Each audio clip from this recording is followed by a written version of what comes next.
If you've got data that you want to analyse over time, it's very easy to do that in Power BI, and we actually automatically help you by generating fields so that you can drill from your years to your quarters to your months to your days. Let's take a look at how that works. So I've got a simple report with some data that I've loaded that's just got revenue and units measures for a date column. The only thing that's in this date column is the raw dates. I've not had to generate any extra years or quarters or months as extra columns in this model. And if I start to add this, let's add this onto a table in our report. Let's just take a look at our date and revenue. You can see that in my table, I'll make this a little bit bigger so it's easier to see. In our table, we've already added the year, quarter, month and day columns. Those were automatically generated based off that date field.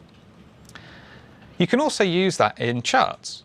And the way that this will show, if you turn this into a column chart, for example, by default, we'll show you this at the year level, so that's kind of the highest level over time. But I can drill through to the quarters, the months and the days. Now to turn that on, I come to the top of the right-hand corner of the visual and turn on drill down. And now when I click on these bars, rather than highlighting them, we'll actually drill down to the next level in this, this time hierarchy. So let's just focus on 2008.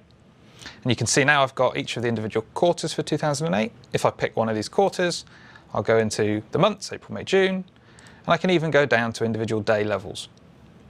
To go back up through that hierarchy, in the top left-hand corner, there's a little icon that will just let you navigate, drill back up through those time periods. Now, there's another way that you can use this drill as well.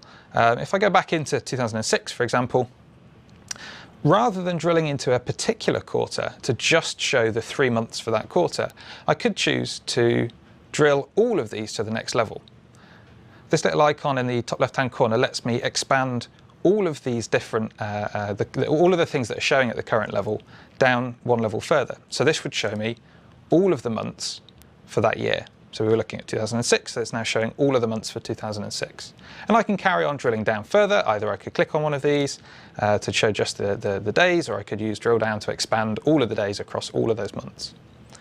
So it's very easy then. If you've just, all you need is a date field in your model, but we automatically generate to make fields to make it easier for you to navigate through all of those different levels in a time hierarchy.